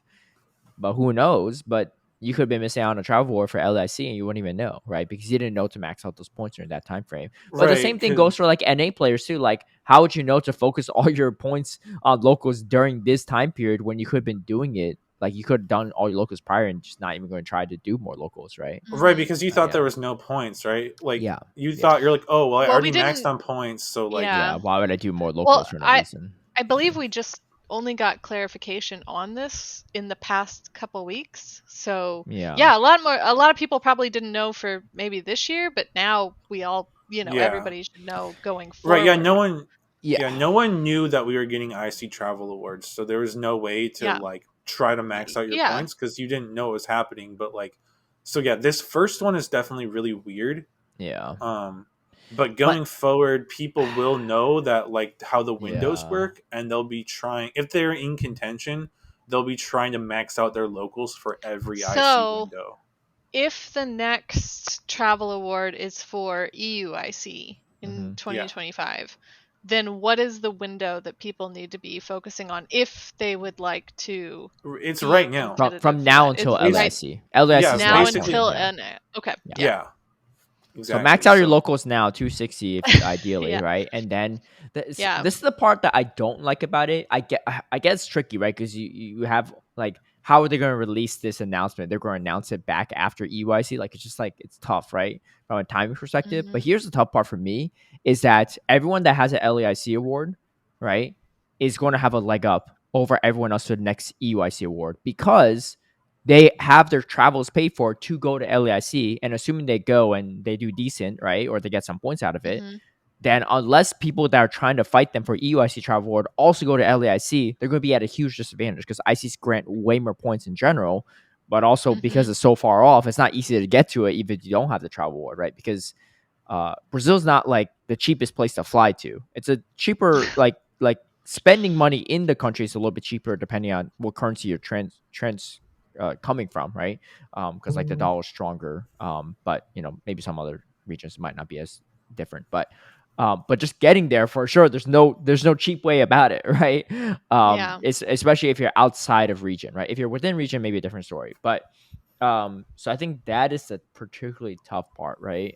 Because I'll be very curious, right? I think something we should potentially do when we get the like when we could find the data on it, is who gets the travel award for LAIC, and then out of those people, who ends up going to EUIC as well. I'm very curious to see if Yeah. like that group of people changes or not, because right, a big factor is Yeah. the LIC. And also anyone that does take their spot at for EYC, did they also go to LIC to be able to even have a chance to do it? right, Because my guess Yeah. is like if sure, anyone takes their spot, they probably also went to LAIC. But potentially, or they yeah. did multiple regionals, right? If you did a bunch of Yeah. regionals, Yeah, but I think most people doing the travel board are already going to do multiple regionals anyway, right? Hmm. I think multiple regionals is going to be a given for most people doing travel board. Like I think that's like a yeah, minimum. right. I mean, again, Um, it depends on the region, right? Like, I think I'd be yeah, curious to see who all gets the LAIC one, but like, I would expect like you say to potentially get one of the Oceania ones because yeah. I don't remember exactly when um, Oceania rolled out their locals, but if he was doing a bunch of locals to qualify right at the end of the season, if those again, I don't remember if it was before or after UIC, but like if he was getting all his If it was points before right, UIC, then he might have 0 points to stay. right, But yeah. yeah, But if Yeah. it was after, then he might then be yeah, top on that leaderboard, uh right? huh, Like, and I know, yeah, like, for example, I don't know where all the points line up, but like, I know, for example, like Cindy made a big push for points late in the season because she was going for her Worlds Worlds. qualification, and like she didn't have too many. Like Vancouver was the first point she got this season, I think, and like Mm-hmm. a bulk of her points came after EUIC. So I don't know if she got the travel award for LAC or not, but I think she's in contention just because she was going a lot harder for points than a lot of other people in that window because Yeah. she really wanted to qualify and had a long way to go, versus a lot of other people kind of took their foot off the gas because they were already qualified or close to qualified. So it'll be interesting to see who ended up getting those travel awards. Yeah. For sure. We'll see. So yeah, key point is if you're fighting for EUIC travel award, start doing some locals now. I've done 3 so far, and Cups or challenges? 2 challenges, 1 cup. I got second in 1 challenge. It was kind of my own fault because it was at one point where it was against one of my locals, Tosi Ballbreaker, who might be listening to this. So shout out to Tosi Ballbreaker winning that one. But I had, it was like one of those moments where I got to the play rough and ice beam at the same exact time on Zumro, and I didn't think I would get to us. I threw the ice beam and I needed to throw the play rough to win that Those are the game. worst. Yeah, but Yeah. the thing is, he 2-0'd me, so even if I won Yeah. that game, I still would have potentially lost. I ran a Right. Giratina Origin that tournament actually, and no Bastion, and it's kind of Well, see weird. there. That's how you mess up. I know, because every game it was like 2-1 for my wins, right? I didn't go like, I think I went 2-0 once. But if you safe swap a Giratina and they come in Dugong, you actually could almost beat it if you're up a shield, which is Wow. kind of wild. Yeah, because you just go straight Mhm. Shadow Ball. But I still ended up Yeah. losing it, but it was enough damage to win me that game in one of those matches. And then I played the same exact team. It was a Bastion team this time around this past weekend in the challenge and the cup. We had the cup first, and I played like terrible. I didn't make top cut, right? I played pretty bad. I think I went 2-2 in the Swiss rounds, and I had a bye, so I really just went 1-2. It was very weak for Alligator, and that's when I got the Skarmory locked into non-Shadow Magnus Zone like twice. But and then I played the same exact team, then challenge right after that, and I didn't drop a single battle until the finals. I was 10-0, right? I was like, dude, I'm cooking. I'm feeling good. And then it was against Haydonis in the finals, who I faced earlier, but I won game 1 and I just lost the next 2 games. They were really, really well played by him. So unfortunately, I didn't beat him when it counted, I guess, in the Swiss, but he won both the challenge and the cup actually, which is kind of wild that weekend. He ran different teams too, so I can't even speak to that. But he did run a. I didn't even see him in the first. I didn't even face him in the challenge, but he ran Vigoroth and Annihilate double counter in that one, which was kind of Jeez. wild. So yeah, but my Bastion probably wouldn't have appreciated that anyway. Um, but yeah, I don't have a single win of a challenge or cup to my name yet. So Yeah, I haven't done any locals yet still. I really want to make more of a push for myself to go though. Hopefully sometime in August. yeah, I'll get out there. yeah. I mean, we It's have a lot fun. of time this year too. Yeah. But I've enjoyed going to locals, like getting to know some of my local community. You know, there's some cool people that play around here and go to a bunch of them, Yeah. so getting to know them better. I know that the the Atlanta prizes are PvP dope too. community is really cool. Like I know a lot of them already and I know that they're all cool. Yeah, It's just like yeah, the annoyance of having to like drive on the highway to yeah. get out there is No, just no, like no, no, no, no. such a Okay, hassle sometimes. I get you. I used to be like that too in Atlanta, and then when I moved to LA, I was like, dude, I gotta drive like an hour to go anywhere. Like this was like nothing. Like in Atlanta, I remember when I was in Yeah. Atlanta, I'm like, man, it's like a 20-minute drive. I don't want to go there. Right? 25-minute Yeah. drive, like half an hour is It's like like crazy, yeah, right? One 30 to way. 45 minutes is usually the point where like my brain starts going, Yeah. do you really See, want to No, go though? that's like my commute to go to the gym, right? Like that's how, like in LA, like that's like I looking back, I'm like, what was I thinking back in Atlanta, right? I would have taken that any day, Yeah. right? But yeah, I will say like the locals I go to, like there's one place that's like probably 25-30 minute drive, and then the other shops I go to are usually like 45 minutes, yeah, 50-minute, Ugh. hour drive. yeah, So like that's the real Ugh. grind. like That's the thing, right? We're also talking about this after I completed like a 13-hour drive from Michigan to Georgia, so I'm just like really super burnt out I on it get that. right now. Fair. But for like, the locals, I will say, like, because like I feel like there's some gotta do people it. that It's gotta happen. like people that complain they don't have locals by them, and it's like some of those Yeah. people, I think it's like they're complaining that they don't have locals 10 minutes from their house, and it's like if you do want to grind for worlds, like it is a bit of a grind. Like you have to be ready to maybe drive 30 minutes, 45 minutes each way. I'm trying to set up this card shop right now. It's literally right below where I live. That one. Trying to get inside the game. Nice, yeah. They're open to it too. They're like a newly built shop, so I know for a fact that I have locals that are accessible to me. Like, could they be more accessible? Yes, but like, do I have access to them? Of course I do. But there are certainly valid complaints where I know people are like out in the middle of the country and just have nothing. Sure. For sure. Like, I know there's some people that have nothing. Like, check yourself before you wreck yourself. Yeah. There's some people who, their closest local is an hour and a half, 2 hours away, and I know that's rough for sure. But I'm just saying, there's some people who are complaining they don't have locals by them, and it's like they do. It's just they would have to drive like 45 minutes or something. Yeah. And it's like this message for Palmer's Up too, by the who would be dodging locals, right? This is my roast Palmer's Up section of the week. He's gone to more than me. I know that. What he does though? So, like, he will ask Auburn ahead of time. He's like, Auburn, are you going to this local? And sometimes you say yes, sometimes you say no. Whatever he says yes, Paul is like, I'm not going. Paul doesn't go half the time anyways. Okay, he's like, I'm not going to drive out to lose. Right? I'm like, what are you dodging locals for? Like, you might be able to beat them, right? Cheap. You might not even get paired with him. You might not even get paired with him. You might not. Yeah, you might be taken out by someone else before you even face him, right? Also, Auburn also needs to go to more locals though. Like, yeah, he cut it kind of close this year for qualification, but he's usually like work. Like when he can't go because he's actually working and stuff, right? It's not because he's scared to face Palmer's up or something. I know. I mean, his work schedule I know is actually really intense. Polly's context is he's like, well, if I could only go to so many locals like per month, I'd rather go to ones where Auburn's not going to be there, so I have a higher chance of winning, right? Well, then he doesn't go anyways. Oh my god.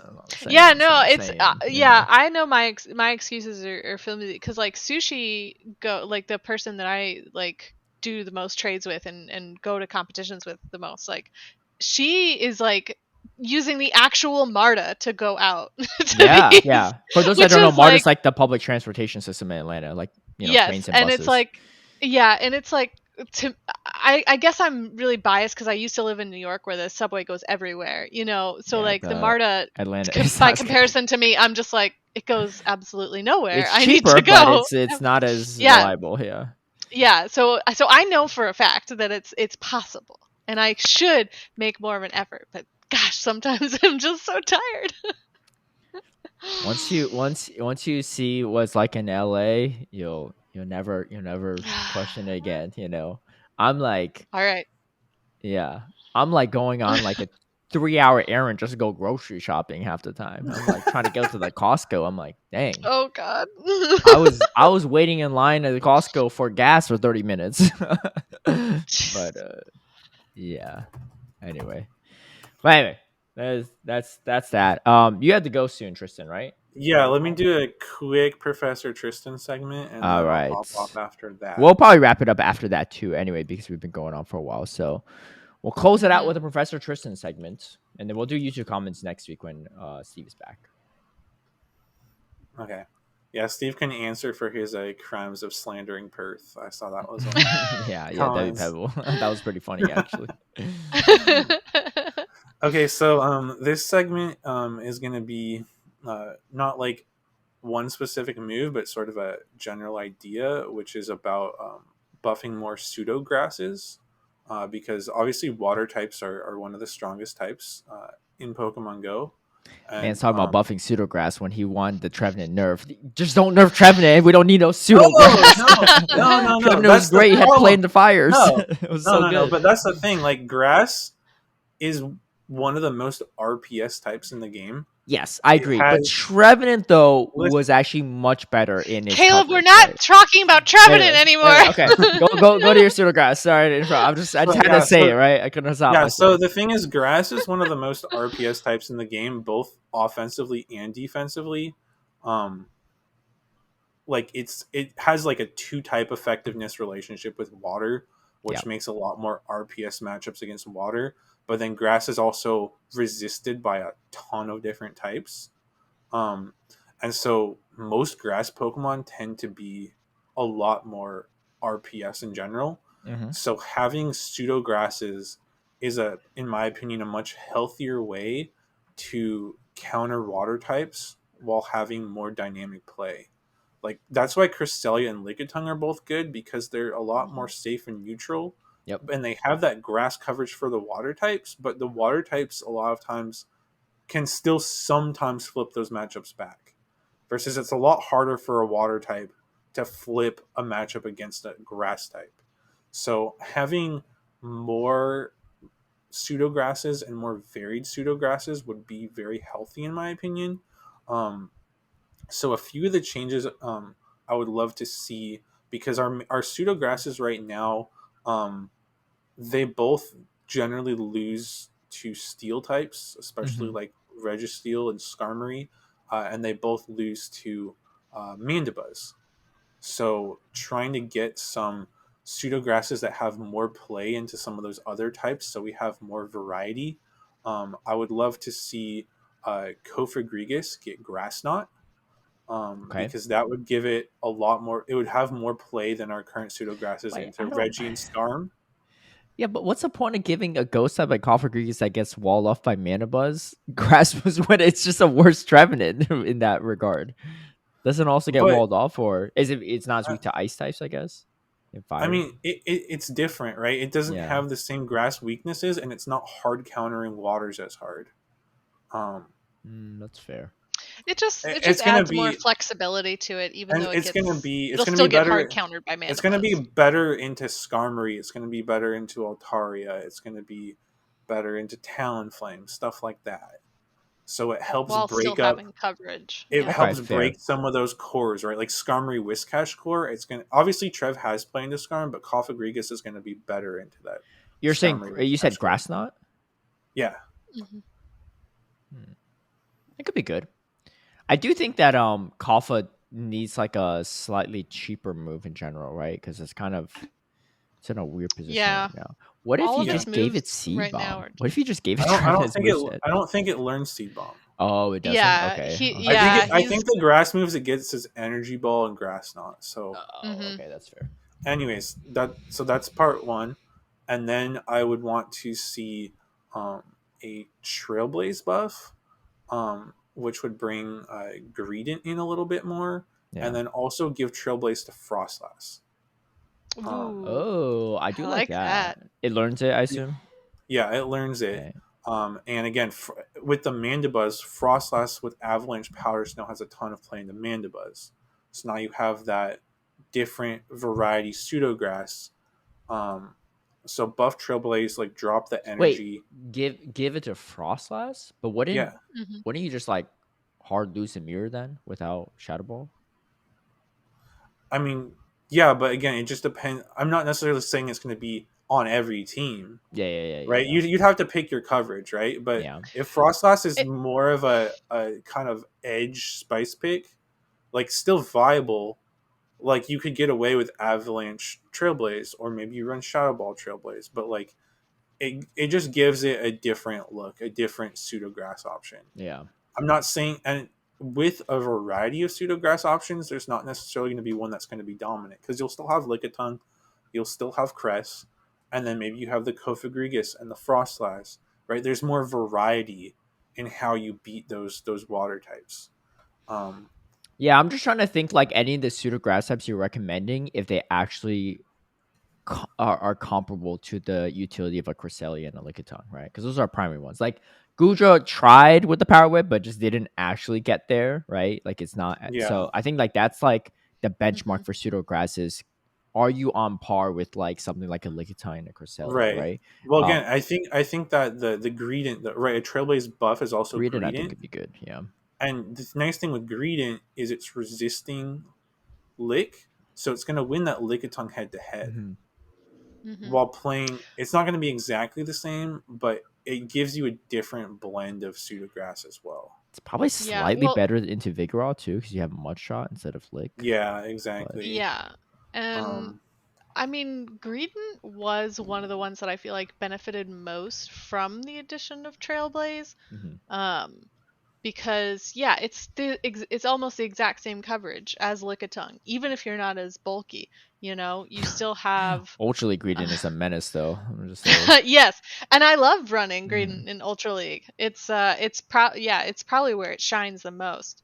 Um, but yeah, I mean, it's just like the coverage of the Lickitung and the Cresselia is what also makes them Mm-hmm. like so strong in this pseudo grass role. And yeah, yeah, I think with a lot of these other pseudo grasses, the problem becomes what you're talking about, Caleb, which is like you're kind of sacrificing what is already good coverage for something that's different and maybe not as good, Mm-hmm. But it gives it a little more utility and for like specialty cups and stuff where you might want to switch your moves up a bit. Yeah. and Huh. then the last one is buff rollout, and then give rollout and power whip to Lickilicky. And it would be that similar body slam grass coverage that Lickitung or Greedent has, but with rollout as a fast move. So again, you're going to have, I think, a fairly positive matchup into Amanda Buzz because that rollout body slam versus Mm-hmm. having lick or mud shot resisted. Yeah. So I think that's another one I would like to see. I think sort of that variety approach of having, if you did all of those changes, you would have what, like probably like six pseudograsses, like Lickitung, Cress, Frostlass, Cofagrigus, Lickilicky, and Greedent. And so you'd have a variety of defensive typings and a variety of offensive coverage in terms of different fast and charge moves. So I think that would be a good way to better curb water types and have some more variety in the pseudograss role. The biggest downside of this is charge TMs. Every time you add a single move to it, exponentially makes it harder to get the moves that you want. But Well, maybe by then we'll yeah, be able to trade TMs. maybe, maybe I got plenty of Pokeball to trade people, so I got your Yeah, coverage. all those people that every time people like, there's always someone, right, who the second someone complains about having enough They're TMs, like, look someone's like, about I have me. like 500. Yeah. Like, Do you PvP? give them Yeah. Maybe to I was like, me. maybe do you do grassroots or do you only do GBL? Like, if you only do Right. GBL, I get Yeah, it, right? If And not, yeah. other and stuff. the other thing I want to add before I gotta go is the thing too with the green and the Lickilicky again is that they would win that Lickitung head to head, Yeah. whereas Lickitung is beating the Cresselia, it would beat the Cofagrigus, it would beat the Frostlass even Yeah, yeah, for yeah, the most part. yeah. So again, having just having that variety, so you depending on what your team needs, you can have a pseudograss that can beat Lickitung, a pseudograss that can beat the Registeel or beat the Skymory, beat the Mandibuzz, or at least have play into them. Versus right now, like Cress and Licky both lose to some of the same things at times. So just having that more variety in terms of pseudograsses, I think would be very healthy. Yeah, definitely. I mean, yeah, I'd be okay with more pseudograss too. It's just man, the more pseudo there are, though, the better Lantern looks, right? Like I think, yeah, I don't know. But I I don't know mean, how you to also nerf have Lantern. stuff like That's a whole different story. But Mud Boys and Dragons for Lantern as well. But Yeah. pseudograsses can help you yeah, but cover. like the Mud Boy of choice is Quagsire, and Lantern could actually beat that with Water Gun, which is kind of wild. So, Yeah, Mm-hmm. but I don't know. Lantern problems for a different day, but I blame Meryl still for that one. um, same. yeah. Anyway, we are gonna wrap it up here, but next week we have I think we're gonna do the Latium spotlight, And we're Yeah. closed out with an NA spotlight. And then, right before Worlds, tease you all with this. I think we mentioned before, but we're drafting players, and we're going to have a point system for that, and figure out how to do that. So, and see who drafts the best team. I'm very excited for that too, because I'm Yeah. definitely going to try. I ain't going to draft that pro Vanacore, that's for sure. I have no worries at these days. I think he's on like a remote island. But anyway, we'll catch you all later. Thanks all for joining in.